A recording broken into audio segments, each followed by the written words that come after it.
Bapak Ibu lihat enggak ini? Adik-adik lihat ini? Bapak-bapak lihat ini? Nah, anggaplah ini dosa kepada istri. Alasan rapat, ternyata pergi merapat. Anggaplah ini dosa kepada suami. Alasan pengajian, betul pengajian 1 jam tapi gosipnya 2 jam. Ya.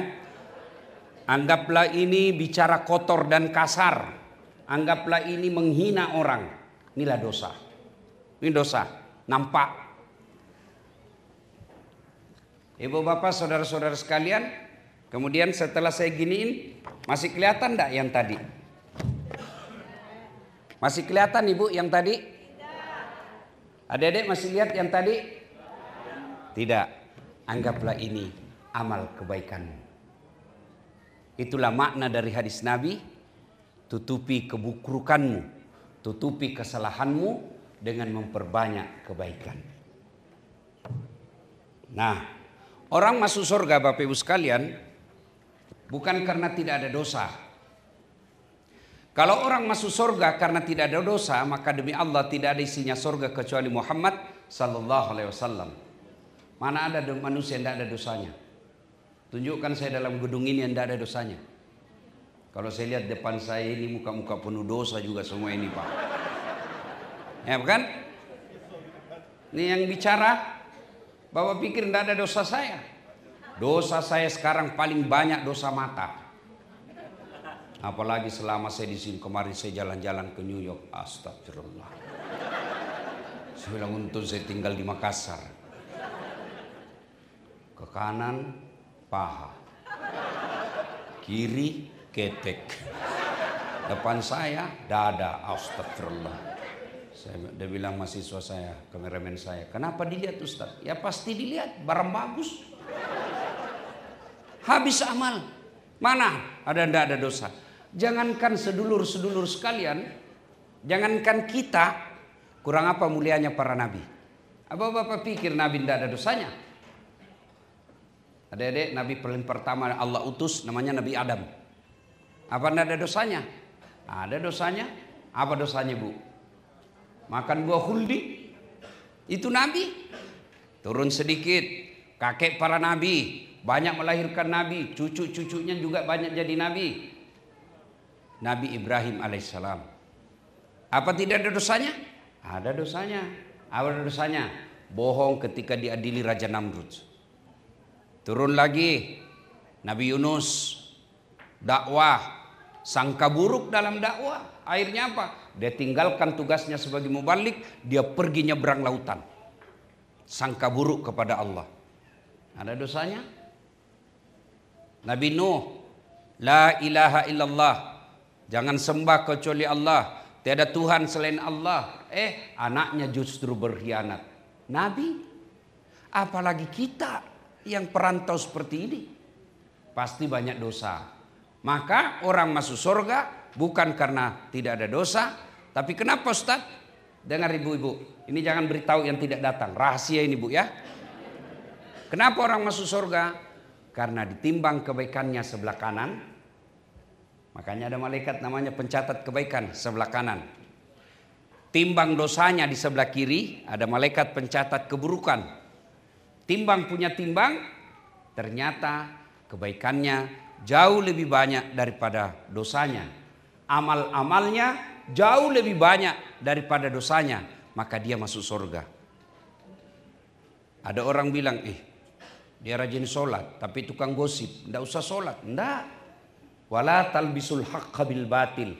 Allah tidak mencampurkan antara yang hak dan yang batil. Jilbabnya lain, gosipnya beda. Ditimbang nanti mana yang lebih berat. Kalau ternyata kebaikannya lebih berat, meskipun selisihnya 0,1%, maka dia masuk surga. Itulah sebabnya kita dianjurkan memperbanyak amal. Saya lihat ibu-ibu semua, bapak-bapak semua banyak amalnya. Alhamdulillah, alhamdulillah. Tapi ingat, seolah-olah Nabi berkata, Das'ad, perbanyak amalmu. Kumpul amalmu. Setelah itu pelihara. Jangan sampai amalmu hancur oleh karena perbuatanmu sendiri. Berarti ada perbuatan, ada tingkah laku yang menghancurkan amal. Sehingga amal kita nanti, ya Allah, mana pahala puasaku, mana hajiku, mana umrohku, mana sedekahku, mana tahajudku, mana zikirku. Allah berfirman, das'at memang banyak amalmu, tapi hancur oleh karena perbuatanmu sendiri. Kamu menghancurkan amal-amalmu dengan sikapmu sendiri. Itulah Nabi mengingatkan kita. Yang insya Allah ini yang akan menjadi tema pembahasan kita. Memelihara amal. Agar amal yang kita lakukan bermanfaat dunia sampai akhirat. Oleh-oleh bawa pulang dari Das'at Latif. Karena kalau oleh-oleh kue 2 bungkus baru sampai kamar sudah habis. Oleh-oleh ilmu insya Allah bisa sampai akhir hayat kita. Kata Nabi, sittatu asya'in tukhbitul amal. Ada 6 sifat, ada 6 amal yang akan menghancurkan amal ibadahmu. Dia makan kita punya kebaikan, dia bakar. Ibarat kayu kering dengan api. Adik-adik, kalau ada kayu kering dengan ada api, mana yang hancur? Ibu-ibu, ada kayu banyak sekali tapi kering, ketemu api kecil, lama-lama membesar dan akhirnya kayu yang banyak itu habis, dimakan oleh api. Inilah sifat yang akan menghancurkan amal ibadah kita. Apa gerangan? Yang pertama, kata Nabi, dengar baik-baik. Pertama, al-istighalu bi uyubil khalqi. Suka cari kejelekan orang, dia lupa kejelekan dirinya sendiri. Nah, bahasa gosip. Ini penyakitnya bapak-bapak. Tukang gosip. Nih kan? Kumpul seperti ini masih gosip itu. Kumpul gini masih gosip. Orang datang itu dilihat dari pintu. Dia lihat dari ujung kepala sampai ujung kakinya.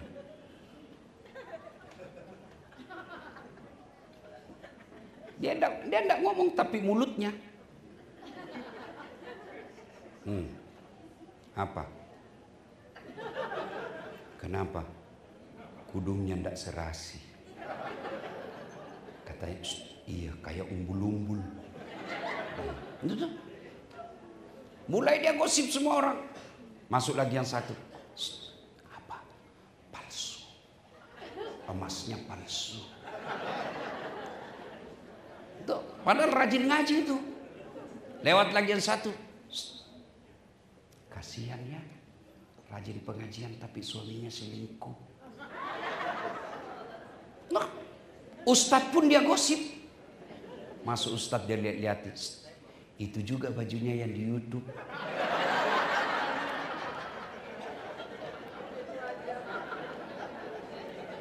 Habis amalnya. Bu, ada yang bilang begini, Ustadz, yang saya cerita itu kan betul. Apa yang saya sampaikan itu nyata, konkret, real. Justru betulnya namanya gibah. Kalau salah namanya fitnah. Jadi tidak ada harapan untuk cerita kejelekan orang. Kecuali boleh cerita dengan tujuan bukan menghina tapi menegaskan identitas seseorang. Tahu Das'at? Yang mana ya? Itu yang pendek. Nah, itu boleh itu.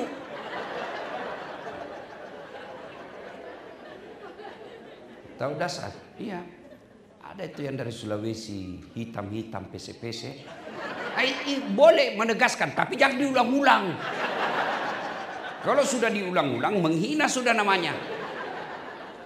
Ya. Tapi selama dengan niat mempermalukan, maka itu pasti menghancurkan amal.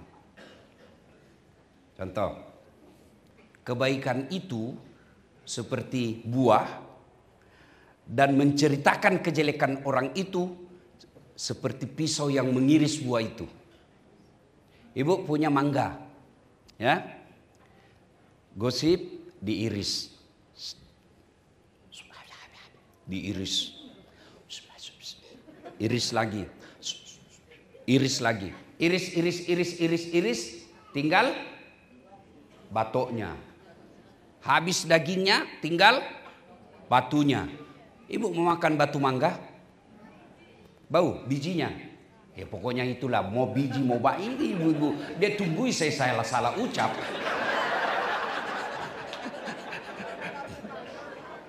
Ya. Nah, orang yang suka menceritakan kejelekan orang itu hancur amalnya. Itu makna ayat dalam Al-Quran. Ayuhibbu ahadukum. Sukakah kamu memakan bangkai sesamamu manusia? Ada seorang manusia nanti disetor pahalanya.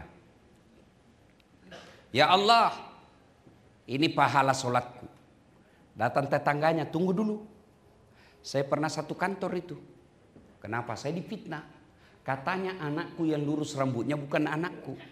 Kenapa? Karena suamiku lurus rambutnya. Gara-gara fitnahnya, saya malu, saya tinggalkan komplek itu. Gara-gara fitnahnya, saya berhenti kerja di tempat itu. Gara-gara saya berhenti kerja, anak saya kasihan jadi stunting. Gara-gara dia itu. Allah berfirman, ya sudah kalau begitu ambil sholatnya. Habis sholatnya bu, 30 tahun. Setor lagi. Ya Allah ini puasaku. Datang lagi tetangganya, tunggu dulu. Saya pernah tetangga. Kenapa? Dia fitnah saya. Katanya mobilku hasil korupsi. Gara-gara fitnahnya saya dipecat. Gara-gara saya dipecat, akhirnya kehidupan saya tidak menentu. Gara-gara dia itu. Allah berfirman, ya sudah ambil puasanya. Habis sholat, habis puasa, habis haji, masih ada yang datang. Saya juga pernah dihina itu. Saya pernah sama-sama caleg. Dia fitnah saya, akhirnya pendukung saya hilang. Sudah jual rumah, tidak menang saya. Saya minta keadilan. Yang orang ini berkata, ya Allah bagaimana lagi? Habis sudah amal saya. Kata Allah, wahai hambaku, tidak ada maksiat yang tidak ada balasannya hari ini. Supaya adil, ambil dosanya orang yang pernah kau sakiti. Maka kalau ada orang yang suka menghina, itu artinya dia serahkan amalnya ke orang yang dia cerita. Jadi ibu-ibu, oleh-oleh pertama pengajian dari tempat ini, mulai hari ini berhenti gosip. Berat Ustaz. Gak ada yang datang. Apa? Anu apa? Nauzubillah min zalik. Bu, gak usah lah ibu. Belum tentu kita lebih baik dari dia. Oh, itu baru top. Pengajiannya manfaat muktamarnya. Kalau sebaliknya apa? Iya memang. Padahal tidak tahu pasalah itu. Oh iya saya betul. Ini suka ikut campur namanya. Coba tahu ikut campur bu? Ada tumbuhan namanya toge. Tahu toge bu? Coba lihat itu toge. Pecel ikut campur. Gado-gado ada juga dia di situ. Lontong ada lagi dia di situ. Nah, jadi kalau ada ibu-ibu di sini, ruangan sini, sedikit-sedikit ikut campur. Oh iya, toge nih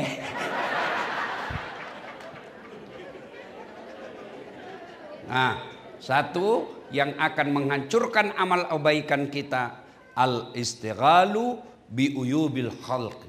Suka sekali cerita kejelekan orang, dia lupa kejelekan dirinya sendiri. Ketika Nabi Isra Mi'raj, Nabi diperlihatkan oleh Allah. Jadi ketika Nabi Isra Mi'raj itu banyak ilustrasi kehidupan yang Allah perlihatkan kepada Nabi. Ya, dalam kehidupan sehari-hari kan banyak karakter manusia. Tapi kok Allah memilih hal-hal tertentu saja yang Allah perlihatkan kepada Nabi. Satu di antaranya ada manusia yang diperlihatkan oleh Allah kepada Rasulullah. Kukunya terbuat dari tembaga api neraka. Dia cakar-cakar mukanya. Sakit tapi dia cakar. Sakit tapi dia cakar. Dia cabik-cabik wajahnya, kulitnya, bagannya. Dia makan. Dia sakit tapi dia cakar pula. Sakit dia cakar. Dia makan bangkai diri orang depannya. Nabi bertanya, Jibril, siapa pula itu? Bego betul. Dia tahu sakit dia cakar. Dia tahu bangkai dia makan. Siapa dia Jibril? Jibril menjawab, itulah umatmu yang suka menceritakan kejelekan sesamanya muslim. Itulah makna ayat tadi. Ayuhibbu ahadukum, sukakah kamu memakan bangkai sesamamu manusia? Dulu. Bu, dulu. Ibu-ibu kalau mau gosip mesti ketemu di tangga atau di tempat beli sayur. Dulu. Ya toh? Kalau mau gosip dia ketemu di tangga, duduk-duduk, ya kan? Atau di tempat cuci sumur bareng-bareng. Dulu. Sekarang satu di New York, satu di Arizona, satu di Texas. Yang digosip yang ada di Makassar. Ya kan? Di mana dia gosip? Grup WhatsApp. Bu, dulu agak susah orang bergosip. Sekarang teknologi mempermudahnya. Kadangkala kita tidak sadar, kita sebar aibnya orang. Itu Ustadz benar. Benar pun hentikan. Cukup di tangan ibu, jangan lagi disebar. Itu akan menjadi amal jariah buat ibu karena ibu menghentikan aib. Sebaliknya, kalau bapak ibu meneruskannya, maka selama berita itu beredar, selama itu ibu dapat dosa. Kalau ada amal jariah, maka pasti ada pula dosa jariah. Ini yang pertama. Apa ya Bu? Yang pertama kita ulang apa? Apa? Kesimpulannya enggak usah hadisnya. Kesimpulan saja, satu huruf. Gosip. Itu berhenti nonton check and recheck, infotainment. Apa gunanya itu kau nonton? Tapi itu juga yang membuat ibu-ibu senang nonton. Oh, dia mau tahu semua urusannya artis. Dia kenal kau. Oh, dia mau tahu. Oh, Masya Allah. Lebih baik ibu belajar cerita-cerita sejarah Nabi, sejarah para sahabat, nonton dakwah, jauh lebih faedah daripada ibu mengikuti perkembangan para selebriti. Yang kedua, yang akan menghancurkan amal kebaikan kita, kata Nabi, qillatul haya, kurang rasa malu. Ini rasa malu, kalau tidak ada pada diri manusia, maka manusia lebih hina dari binatang. Maksudnya apa Ustaz? Mohon maaf ibu ya, jangan marah. Ini supaya gampang dimengerti. Ya, sekarang itu paha ayam kampung jauh lebih mudah. Sini. Ya sini. Kanan lagi. Sini. Kanan lagi. Ya. Sudah. Sini. Ya, dah. Oke. Oh, ini supaya kelihatan kaktus. Ini kan semua tumbuhan ini ciri khas Arizona. Ya kan? Nah, iyalah. Ya. Ibu-ibu, apa tadi?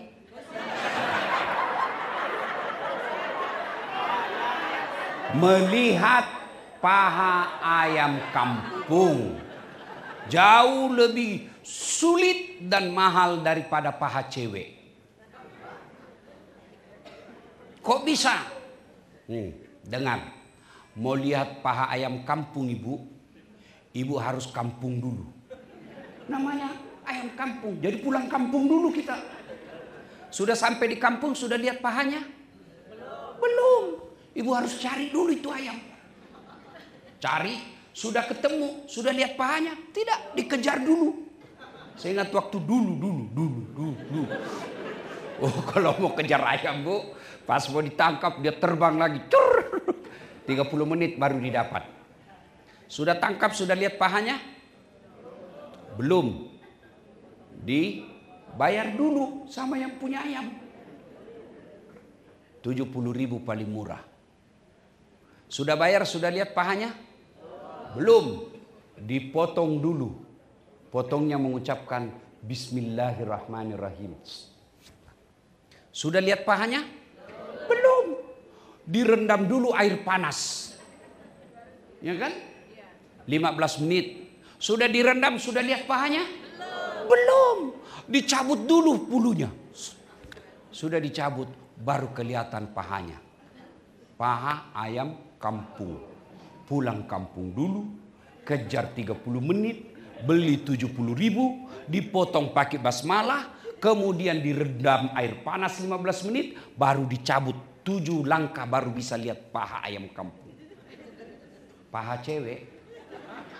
Kau keluar aja di pinggir jalan, 10 menit 10 pasang paha gratis. Tidak perlu bayar, dengan gampang kita lihat.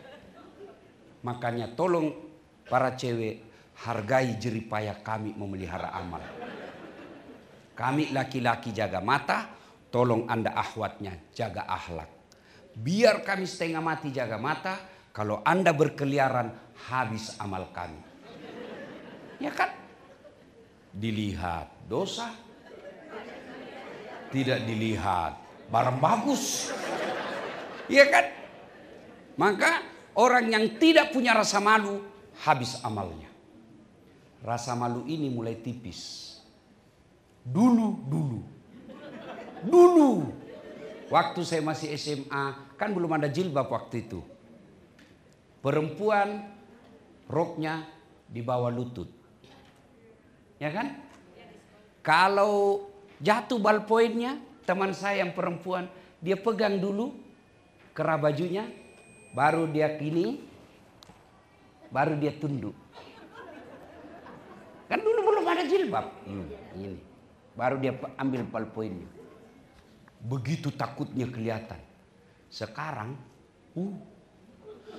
dia sengaja Pak menantang. Terbuka lebar-lebar. Orang seperti ini hancur amalnya. Habis amalnya. Ada juga pakai jilbab. Ada. Tapi kurang rasa malu. Kenapa? Jilbabnya tipis, sempit. Warna kulitnya pula, warna baju dia pakai warna coklat. Yang mirip betul warna kulit. Jadi kita membayangkan seolah-olah dia tidak pakai baju. Ada kan yang begitu Bu? Tipis, pakai jilbab tapi tipis. Ya kalau masih langsing masih bagus kelihatan. Tapi kalau overload, di kampungku bilang seperti buras Pak. Tahu buras Bu? Apa ya? Lontong apa ya? Itu biasa kan masih ada kayak kentara ikatannya itu. Orang-orang yang keluar rumah seperti itu hancur amalnya. Itulah sebabnya Islam mewajibkan kita berpakaian tutup aurat. Cukup? Tidak. Syarat berikutnya tidak mempertontonkan lekuk-lekuk tubuh. Itu syarat Quran itu. Bikin pakaian syaratnya 1 tutup aurat. Ibu sudah tidak kelihatan pahanya sudah bagus. Tidak kelihatan lengannya sudah cukup. Bagus. Tapi lengkapi syarat yang kedua. Tidak mempertontonkan lekuk-lekuk tubuh. Kadang ada ibu-ibu sempit bajunya, sempit roknya. Akhirnya kalau jalan menderita.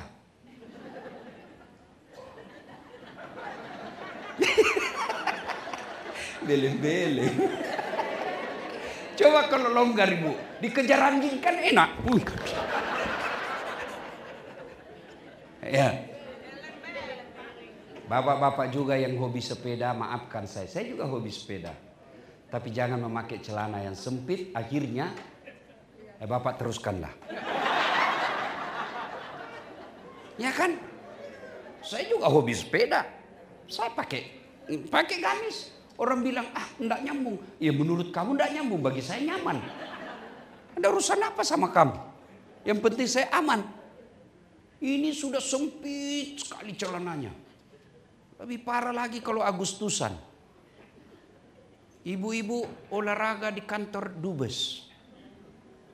Depannya ibu-ibu pakai baju merah putih. Sempit rok, bajunya juga sempit. Bapak-bapak di belakang. Ibu-ibu di depan. 1, 2, bapak-bapak di belakang. 3. Tuh. Orang kalau punya rasa malu tidak akan seperti ini. Orang kalau sudah punya rasa malu, itu sudah takwa dia. Kenapa? Karena Nabi menjelaskan pakaian orang bertakwa adalah rasa malu. Coba lihat sekarang Pak. Aduh. Saya lihat pejabat sekarang Pak. Rasa-rasanya hilang rasa malunya Pak. Tidak pernah kedengaran kuliah, tiba-tiba S3, doktor. Maksud saya malu dong. Iya kan? Hanya pegawai negeri, tiba-tiba Masya Allah rumahnya mewah sampai harga miliaran. Padahal gajinya cuma 5 juta 1 bulan. Sudah nyata-nyata pernah di penjara, masuk lagi jadi caleg. Mantan Nabi jadi caleg. Dan kita pilih. Tambah hilang kita punya rasa malu. Malu dong. Orang kalau baik sholatnya, hitam jidatnya, tapi tidak punya rasa malu, ada pahalanya, tapi habis. Ibu-ibu rajin pengajian, tapi tidak punya rasa malu, pahalanya dikikis sikit habis. Dua yang akan menghancurkan, qillatul haya, kurang rasa malu. Yang ketiga, yang akan menghancurkan amal kebaikan kita, qaswatul qalbi. Apa itu? Keras hati. Keras hati. Ini hati penting Bu. Penentu ini hati. Itu sebabnya Nabi katakan, dalam dirimu terdapat segumpal daging. Apabila ada juga ulama mengatakan segumpal darah. Apabila segumpal daging itu hancur, rusak seluruh anggota tubuhmu. Tapi apabila segumpal daging itu sehatlah seluruh anggota tubuhmu. Apa gerangan segumpal daging, segumpal darah itu? Dialah qalbu, hati. Berarti penentu sifat kita adalah hati. Kalau hatinya sehat, tutur katanya baik, perangainya bagus, kehadirannya menyenangkan orang. Tapi kalau hatinya sakit, tutur katanya ketus, kasar, perangainya menjelek, merugikan, kehadirannya merugikan orang lain, itu kalau hatinya sakit. Ini hati penting Pak. Mau bukti? Bapak naik mobil dari Jakarta ke Bandung. Yang nyetir tangan. Gas rem kaki. Yang melihat perjalanan rambu-rambu mata. Yang berpikir sepanjang jalan otak. Tapi begitu ada tikungan, apa tertulis? Hati. Tertulis otak. Ya kan, padahal otak kan yang berpikir. Iya Bu. Di kantor, yang nulis pengumuman tangan. Yang melihat salah ketik mata. Yang mencerna kalimat yang betul otak. Tapi begitu ada pengumuman, apa kata announcer? Perhatian. Tidak ada perotakan. Berarti ini hati memang penting. Maka itu orang yang qaswatul qalbi, keras hatinya, hancur amalnya. Mana yang dimaksud qaswatul qalbi, keras hati? Tidak mempan nasihat Pak. Selesai dengar ceramah, Baik itu ceramahnya Pak Ustadz tadi. Dari poin-poin penyakit hati, rasa-rasanya kurang itu. Kalau Ustadz jelaskan cuma 6, saya 8. Betul itu kata Ustadz itu. Insya Allah pulang dari muktamar ini saya akan membenahi diri. Itu bagus imannya. Hatinya baik. Tapi kalau sebaliknya, apa itu Ustaz? Jangan lagi panggil tahun depan. Nyindir aja kerjanya terus. Dan saya dilihat-lihati. Seolah-olah nuduh ke saya. Jangan lagi panggil panitia, coret namanya. Ini kaswatul qalbi.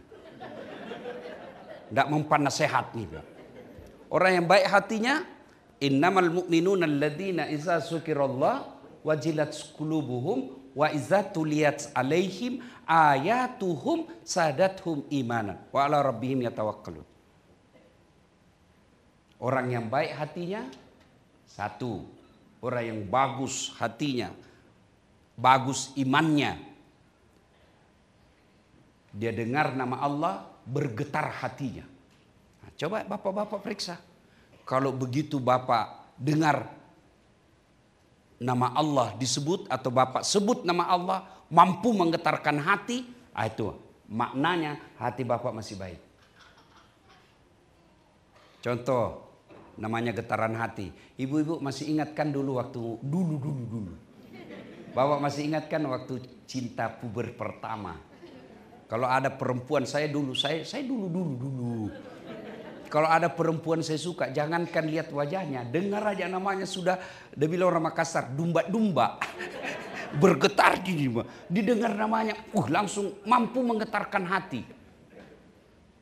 Kalau namanya Allah mampu menggetarkan hati bapak, itu tanda imannya baik, hatinya bagus. Tapi bagaimana nama Allah mau menggetarkan hati kita? Kita mempermainkan nama Allah. Datangnya muktamar, insya Allah. Kayak 17 tahun di Mesir. Datangnya insya Allah. Begitu ketemu, kenapa tidak datang bro? Kan saya bilang insya Allah. Nah ini menjadikan Allah sebagai kambing hitam. Tidak boleh mengatakan insya Allah kalau memang tidak niat. Yang boleh mengatakan insya Allah niat besar tapi mengatakan kepada Allah.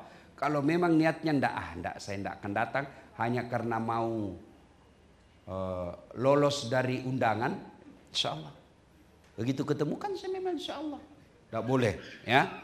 Nah tanda yang berikutnya menurut Al-Quran, orang yang baik hatinya itu selesai dengar dakwah bertambah imannya. Nah, ini Bapak kalau pulang dari muktamar ini berapa sesi dakwah, pulang ada yang dibawa dan ada mampu memperbaiki hati kita, berarti hatinya masih baik. Tapi sebaliknya kalau sudah dengar dakwah tidak ada faedah, tidak ada perbaikan, hati-hati. Mungkin inilah yang Allah sindir dalam Quran. Wa zawa'un alaihim a'anzartahum am lam tunsirhum la yu'minun. Kau nasihati atau tidak, kau dakwai atau tidak, kau ceramai atau tidak, sama saja mereka tidak akan beriman. Qaswatul qalbi, keras hati, orang yang akan menghancurkan pahalanya sendiri. Yang keempat, kita ulang dulu supaya ada faedah. Apa yang pertama Ibu? Apa? Gosip. Yang kedua? Orang Bugis bilang kuras siri. Ya. Pejabat kita sekarang kurang malunya. Tidak malu memang. Yang ketiga? Keras hati, tidak mempan nasihat. Yang keempat, hubbud dunia, terlalu cinta kepada dunia. Cinta dunia boleh, tapi yang Allah larang terlalu. Namanya terlalu tidak bagus. Cinta dunia boleh, terlalu cinta dunia tidak boleh. Mana tanda-tandanya? Operasionalnya, karakternya, ciri-cirinya, operasionalnya. Orang terlalu cinta dunia, takut dibilang tua. Senang dibilangin muda. Kecuali bapak mengatakan kepada istri, kau makin muda, meskipun bohong, pahala. Ada 3 bohong yang boleh menurut agama bahkan pahala. Salah satu di antaranya, bohongnya seorang suami untuk menyenangkan hati istrinya. Kau makin cantik aja dek. Meskipun istri tahu kita bohong, dia tetap senang tuh. Maka bapak boleh bohong. Rasa-rasanya saya lihat kau dek, seperti waktu kita baru pertama ketemu. Makin muda aja kau saya lihat sayang. Meskipun bapak bohong, boleh. Bahkan pahala.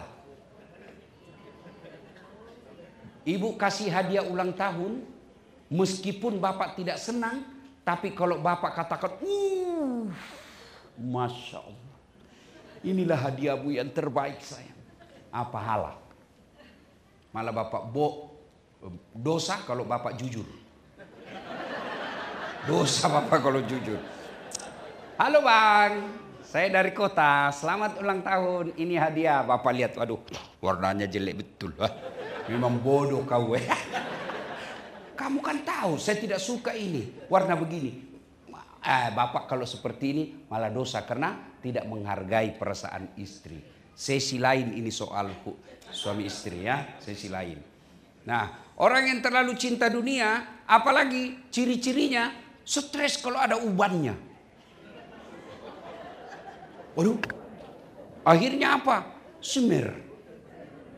Ada di alisnya pun dia semir. Masuk matanya, sudah. Mana lagi karakter dan ciri-ciri orang terlalu cinta dunia? Nganggap enteng ibadah. Nganggap enteng ibadah. Biar saya pak, memang saya tabek deng. Tidak apa-apa, simpan saja. Memang saya sebelum saya kesini saya sakit. Makanya saya berdoa mudah-mudahan saya bisa sehat untuk datang. Sempat kepada panitia, saya bilang apa boleh saya diganti. Sebab saya memang sakit Bu.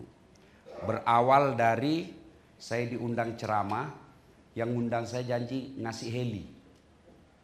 Begitu saya sampai di Medan, dia bilang Ustadz heli tidak bisa terbang. Sudahlah saya sudah sampai di lokasi, tidak mungkin saya langsung balik. Sudah naik mobil lah saya 12 jam. Dari Medan ke Padang Lawas. Sudah ceramah 1 jam, lanjut lagi. Pergi ke Mandailing Natal. 9 jam. Jalannya Waduh. Selesai ceramah, lanjut lagi naik mobil ke Padang. Sumatera Utara. Barat. Dari utara ke barat. Hampir saya naik mobil 24 jam. Padahal setelah saya sakit 6 bulan, saya pernah sakit tahun lalu 6 bulan Bu. Dokter saya mengatakan, Ustadz jangan naik kendaraan lebih dari 2 jam. Wah, sudah itu langsung saya sakit. Rehat, hilang suara. Kalau sakit kaki, penceraman tidak ada masalah. Karena yang ngomong bukan kaki. Tapi ini suara saya yang hilang. Kan memang kalau orang lelah, capek itu berdampak, salah satu dampaknya hilang suara. Nah, kalau penceramah hilang suaranya, wabillahi taufiq wal hidayah. Syukur alhamdulillah bisa sampai di tempat ini. Dan syukurnya lagi, sebelum saya tiba, itu kakak saya, ibu saya sudah mencemaskan. Kenapa? Saya alergi dingin. Alergi dingin Bu. Ya. Nah, kalau biasanya dingin, langsung biasa keluar darah dan bolok. Apa itu bolok ya? Lain. Ingus. Nah, orang Bugis bilang bolok. Bolokan ada itu yang keluar nomor 11. Nah, itu dulu.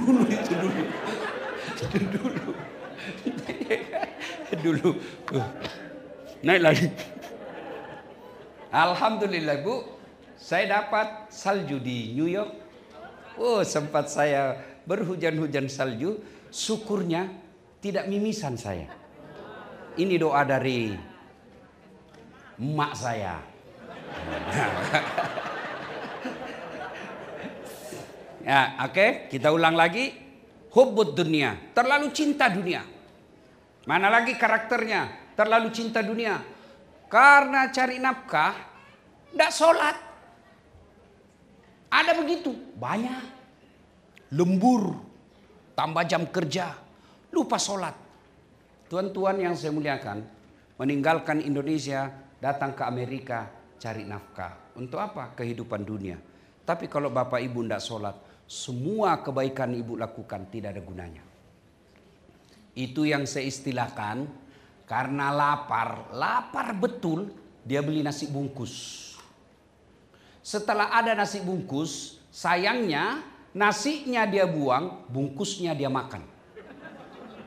Inilah aslinya bedeng-bedeng. Ada begitu, ada. Dia beli nasi bungkus, nasinya dia buang, bungkusnya dia makan. Siapa mereka? Mereka yang jauh-jauh cari nafkah ke sini, sampai di sini tidak sholat. Itu ciri-ciri karakter orang yang terlalu cinta dunia.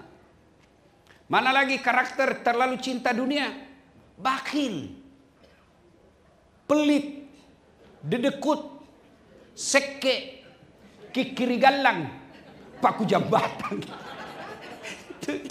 Pelit. Tahu pelit, Bu? Tahu pelit? Karena rasa-rasanya ada pada diri kita masing-masing. Mau lihat pelitnya ibu-ibu? Saya biasa lihat di kompleks. Coba lihat kalau dia beli sayur. Allah karim. Ada memang itu ibu-ibu hobi nawar. Sudah penjual sayur kasihan. Enaknya itu penjual sayur. Dia datang bawakan kita. Dia sanjungnya lagi. Aduh Puang Haji, Ibu Haji cantik sekali Bu hari ini. Seragamnya kita punya jilbab dengan baju. Oh ya Deng. Berapa sayurmu? 2.500. Wuh, mahal betul. 2.000 ya? Aduh Bu, rugi Bu. 2.000. Ya sudahlah. 2.300. 2.500 Ibu. Masya Allah. Dia bayar betul 2.500. 2.500. Ambil jeruk 2. Ini yang termasuk terlalu cinta dunia, pelit. Kalau belanja di warung, nawar. Ibu-ibu kalau masuk mall, nawar enggak? Nawar enggak? Kok nawar dibilang ke orang gila? Padahal yang punya itu orang-orang kaya. Yang penjual sayur. Ya, abang-abang yang datang bawa sepeda naik motor itu betul-betul bukan cari untung, betul-betul hanya untuk cari bisa melanjutkan hidup. Saya izin minum dulu. Qillatul haya, yang keempatnya adalah hubbud dunia, terlalu cinta kepada dunia.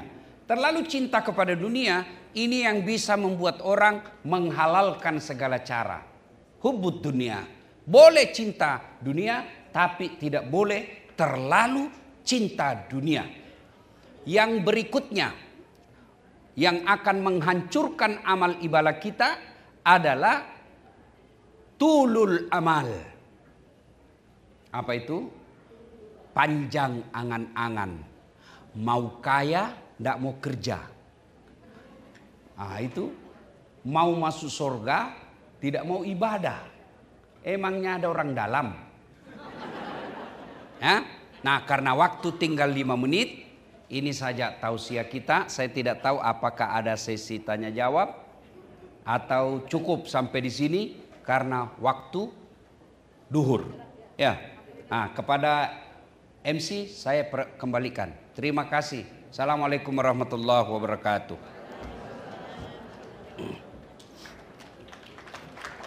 Ya, terima kasih Ustaz.